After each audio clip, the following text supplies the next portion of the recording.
ओम साई राम। श्री साई सच्चरित्र अध्याय 13। इस अध्याय में हम श्री साई बाबा की अन्य कई लीलाएं सुनेंगे। श्री गणेशाय नमः। श्री सद्गुरु साईनाथ महाराज की जय।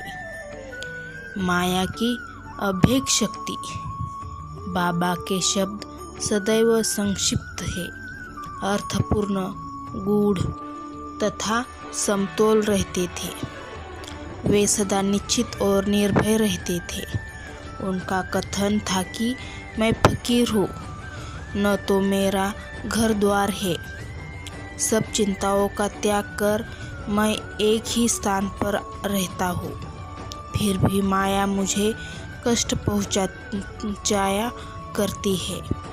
मैं स्वयं को तो भूल चुका हूँ, परंतु माया को कदापि नहीं भूल सकता, क्योंकि वह मुझे अपने चक्र में फंसा लेती है। श्री हरि की माया ब्राहिद को भी नहीं छोड़ती, पर मुझ जैसे फकीर का तो कहना ही क्या है। परंतु जो हरि की शरण लेंगे वे उनकी कृपा से माया जाल से मुक्त हो जाएंगे। इस प्रकार बाबा ने माया की शक्ति का परिचय दिया। भगवान श्री कृष्ण भागवत में उद्धव से कहते हैं कि संत मेरे ही जीवित स्वरूप है, और बाबा का भी कहना यह था कि वे भाग्यशाली जिसके समस्त पाप नष्ट हो गए हो, वे ही मेरी उपासना की ओर अग्रसर होते हैं। यदि तुम केवल साई साई का ही स्मरण करोगे तो मैं तुम्हें भवसागर से पार उतार दूंगा। इन शब्दों पर विश्वास करो, तुम्हें अवश्य लाभ होगा। मेरी पूजा में कि निमित्त कोई सामग्री या अष्टांग योग भी आवश्यकता नहीं है। मैं तो भक्ति में ही निवास करता हूँ। अब आगे देखिए साई ने भक्तों के कल्याणार्थ क्या क्या किया। भीमाजी पाटिल, नारायणगांव जिला पूना के एक महानुभाव भीमाजी पाटिल को सन 1909 में वक्षस्थल में एक भयंकर रोग हुआ, जो आगे चलकर क्षय रोग में परिणत हो गया। उन्होंने अनेक प्रकार की चिकित्सा की, परंतु लाभ कुछ न हुआ। अंत में हताश होकर उन्होंने भगवान से प्रार्थना की, हे नारायण, हे प्रभु, मुझ अनाथ की कुछ सहायता करो। यह तो विदित है कि जब हम सुखी रहते हैं तो भगवान का स्मरण नहीं करते, परंतु जो भी दुर्भाग्य घेर लेता है और दुर्दनी आते हैं तभी हमें भगवान की याद आती है। इसलिए भीमाजी ने भी ईश्वर को पुकारा। उन्हें विचार आया कि क्यों न साई बाबा के परम भक्त श्री नाना साहेब चांदोलकर के इस विषय में से परामर्श लिया जाए, और इसी हेतु उन्होंने अपना स्थिति पूर्ण वितरण सहित उनके पास लिखी भेजी और उचित मार्गदर्शन के लिए प्रार्थना की। प्रत्युत्तर में श्री नाना साहेब ने लिख दिया कि तो अब तो केवल एक ही उपाय शेष है, और वह है साई बाबा के चरणों कमल की शरणागति। नाना साहेब के वचनों पर विश्वास कर उन्होंने शिरडी प्रस्थान की और उन्हें शिरडी में लाया गया और मस्जिद में ले जाकर लिटाया गया। श्री नाना साहेब और श्यामा भी इस समय वही उपस्थित थे। बाबा बोले कि यह पूर्व जन्म के बुरे कर्मों का ही फल है, इस कारण मैं इस झंझट में नहीं पड़ना चाहता। यह सुनकर रोगी अत्यंत निराश होकर करुणापूर्ण स्वर में बोला कि मैं बिल्कुल निसहाय हूँ और अंतिम आशा लेकर आपके श्री चरणों में आया हूँ। आपसे दया की भीख मांगता हूँ। हे दीनों के शरण, मुझ पर दया करो। इस प्रार्थना से बाबा का हृदय द्रवित हो गया और वे बोले कि अच्छा ठहरो, चिंता ना करो, तुम्हारे दुखों का अंत शीघ्र होगा। कोई इतना भी दुखित और पीड़ित क्यों न हो, जैसे ही वह मस्जिद की सीढ़ियों पर पैर रखता है वह उसी सुखी हो जाता है। मस्जिद का फकीर बहुत दयालु है और वह तुम्हारा रोग भी निर्मूल कर देगा। वह तो सब लोगों पर प्रेम और दया रखकर रक्षा करता है। रोगी को हर 5वें मिनट पर खून की उल्टियाँ हुई करती थी, परंतु बाबा के समक्ष उसे कोई भी उल्टी नहीं हुई। जिस समय से बाबा ने अपने श्रीमुख से आशा और दयापूर्ण शब्दों में उक्त उद्गार प्रकट किए, उसी समय से रोग ने भी पलटा खाया। बाबा ने रोगी को भीमाबाई के घर में ठहरने को कहा। यह स्थान इस प्रकार की रोगी को सुविधाजनक और स्वास्थ्यप्रद तो न था, फिर भी बाबा की आज्ञा कौन टाल सकता था। वहाँ पर रहते हुए बाबा ने 2 स्वप्न देकर उसका रोग हरण कर लिया। पहले स्वप्न में रोगी ने देखा कि एक विद्यार्थी है और शिक्षक के सामने कविता मुखाग्र न सुना सकने के दंड स्वरूप बेटा की मार से वे असहनीय कष्ट भोग रहा है। दूसरे स्वप्न में उसने देखा कि कोई हृदय पर नीचे से ऊपर और ऊपर से नीचे की ओर पत्थर घुमा रहा है, जिससे उसे असह्य पीड़ा हो रही है। स्वप्न में इस प्रकार कष्ट पाकर वह स्वस्थ हो गया और घर लौट आया। फिर वह कभी कभी शिरडी आता और साईं बाबा की दया का स्मरण कर साष्टांग प्रणाम करता था। बाबा अपने भक्तों से किसी वस्तु की आशा न रखते थे। वे तो केवल स्मरण, दृढ़ निष्ठा और भक्ति के भूखे थे।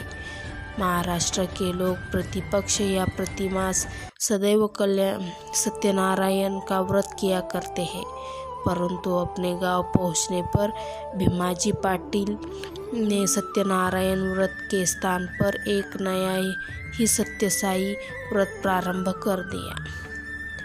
बाला गणपत दर्जी। एक दूसरे भक्त जिनका नाम बाला गणपत दर्जी था, एक समय जीर्ण ज्वर से पीड़ित हुए। उन्होंने सब प्रकार की दवाइयाँ और काढ़े लिए, परंतु इनसे कोई लाभ न हुआ। जब ज्वर तिलमात्र भी न घटा तो वे शिरडी दौड़े आए और बाबा के श्री चरणों की शरण ली। बाबा ने उन्हें विचित्र आदेश दिया कि लक्ष्मी मंदिर के पास जाकर एक काले कुत्ते को थोड़ा सा दही और चावल खिलाओ। वे यह समझ न सके कि इस आदेश का पालन कैसे करें। घर पहुंचकर चावल और दही लेकर वे लक्ष्मी मंदिर पहुंचे, जहां उन्हें एक काला कुत्ता पूंछ हिलाते हुए दिखा। उन्होंने वह चावल और दही उस कुत्ते के सामने रख दिया, जिसे वह तुरंत ही खा गया। इस चरित्र की विशेषता का वर्णन कैसे करूं कि उपयुक्त क्रिया करने मात्र से ही बाला दर्जी का ज्वर हमेशा के लिए जा चुका। बापू साहेब बूटी। श्रीमान बापू साहेब बूटी एक बार अम्लपित्त के रोग से पीड़ित हुए। उनकी अलमारी में अनेक औषधियाँ थी, परंतु कोई भी गुणकारी न हो रही थी। बापू साहेब अम्लपित्त के कारण अति दुर्बल हो गए और उनकी स्थिति इतनी गंभीर हो गई कि वे अब मस्जिद में जाकर बाबा के दर्शन करने में भी असमर्थ थे। बाबा ने उन्हें बुलाकर अपने सम्मुख बिठाया और बोले, सावधान, अब तुम्हें दस्त न लगेंगे। अपनी उंगली उठाकर कहने लगे, उल्टियाँ भी अवश्य रुक जाएगी। बाबा ने ऐसी कृपा की कि रोग समूल नष्ट हो गया और बापू साहेब पूर्ण स्वस्थ हो गए। एक अन्य अवसर पर भी वे हैजा से पीड़ित हो गए। फलस्वरूप उनकी प्यास अधिक तीव्र हो गई। डॉक्टर पिल्ले ने हर तरह के उपचार किए, परंतु स्थिति न सुधरी। अंत में वे फिर बाबा के पास पहुँचे और उनसे तृषा रोग निवारण की औषध के लिए प्रार्थना की।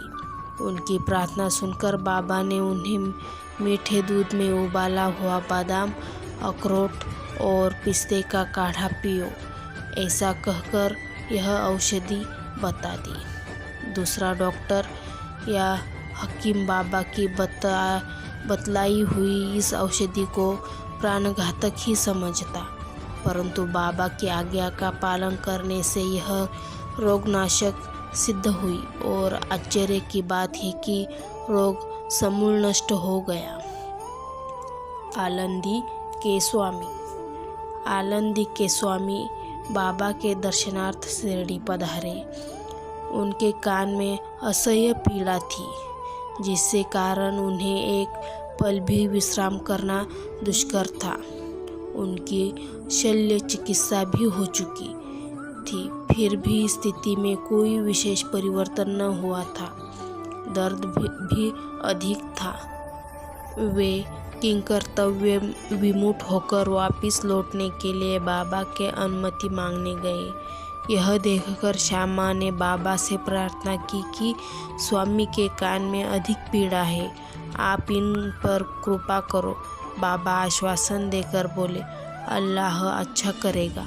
स्वामी जी वापस पुणे लौट गए और एक सप्ताह के बाद उन्होंने शिरडी को पत्र भेजा कि पीड़ा शांत हो गई है, परंतु सूजन अभी पूर्ववत ही है। सूजन दूर हो जाए इसलिए वे शल्य चिकित्सा कराने मुंबई गए। शल्य चिकित्सा विशेषज्ञ सर्जरी ने जांच करने के बाद कहा कि शल्य चिकित्सा ऑपरेशन की कोई आवश्यकता नहीं। बाबा के शब्दों का गूढ़ार्थ हम निरे मूर्ख का क्या समझे। काका महाजनी। काका महाजनी नाम के एक अन्य भक्त को अतिसार की बीमारी हो गई। बाबा का सेवक क्रम नहीं टूट न जाए, इस कारण वे एक लोटा पानी भरकर मस्जिद के एक कोने में रख देते थे, ताकि शंका होने पर शीघ्र ही बाहर जा सके। श्री साई बाबा को तो सब विदित ही था, फिर भी काका ने बाबा को सूचना इसलिए नहीं दी कि वे रोग से शीघ्र ही मुक्ति पा जाएंगे। मस्जिद में फर्श बनाने की स्वीकृति बाबा से प्राप्त हो चुकी थी, परंतु जब कार्य प्रारंभ हुआ तो बाबा क्रोधित हो गए और उत्तेजित होकर चिल्लाने लगे, जिससे भगदड़ मच गई। जैसे ही काका भागने लगे, वैसे ही बाबा ने उन्हें पकड़ लिया और अपने सामने बैठा लिया। इस गड़बड़ी में कोई आदमी मूंगफली की एक छोटी थैली वहाँ भूल गया। बाबा ने एक मुट्ठी मूंगफली उसमें से निकाली और छीलकर दाने काका को खाने के लिए दे दिए। क्रोधित होना, मूंगफली छीलना और उन्हें काका को खिलाना, यह सब कार्य एक साथ ही चलने लगा। स्वयं बाबा ने भी उसमें से कुछ मूंगफली खाई। जब थैली खाली हो गई तो बाबा ने कहा कि मुझे प्यास लगी है, जाकर थोड़ा जल ले आओ। काका एक घड़ा पानी भर लाए और दोनों में उसमें से पानी पिया। फिर बाबा बोले कि अब तुम्हारा अतिसार रोग दूर हो गया, तुम अपने फर्ज के कार्य की देखभाल कर सकते हो। थोड़े ही समय में भागे हुए लोग भी लौट आए। कार्य पुनः प्रारंभ हो गया। काका का रोग अब प्रायः दूर हो चुका था। इस कारण वे कार्य से संलग्न हो गए। क्या मूंगफली अतिसार रोग की औषधि है? इसका उत्तर कौन दे? वर्तमान चिकित्सा प्रणाली के अनुसार तो मूंगफली से अतिसार में वृद्धि ही होती है, न कि मुक्ति। इस विषय में सदैव की भांति बाबा के श्री वचन ही औषधि स्वरूप थे। हरद के दत्तोपंत। हरदा के एक सज्जन जिसका नाम श्री दत्तोपंत था, 14 वर्ष से उदर रोग से पीड़ित थे।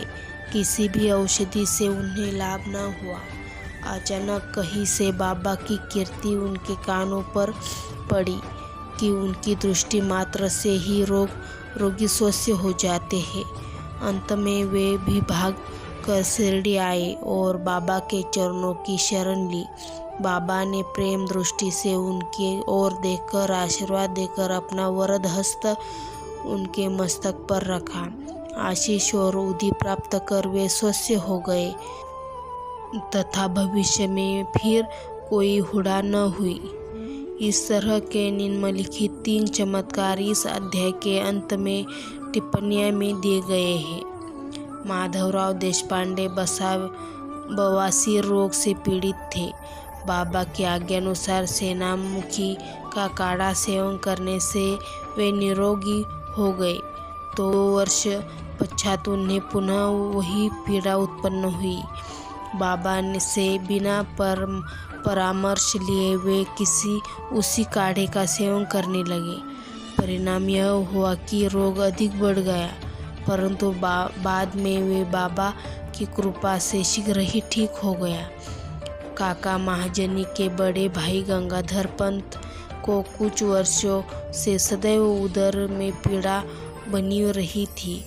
बाबा की कीर्ति सुनकर वे ही भी शिरडी आए और आरोग्य प्राप्ति के लिए प्रार्थना की। बाबा ने उनके उदर को स्पर्श कर कहा, अल्लाह अच्छा करेगा। इसके पश्चात तुरंत ही उनकी उदर पीड़ा मिट गई और वे पूर्णतः स्वस्थ हो गए। श्री नाना साहेब चांदोरकर को भी एक बार उदर में बहुत पीड़ा होने लगी।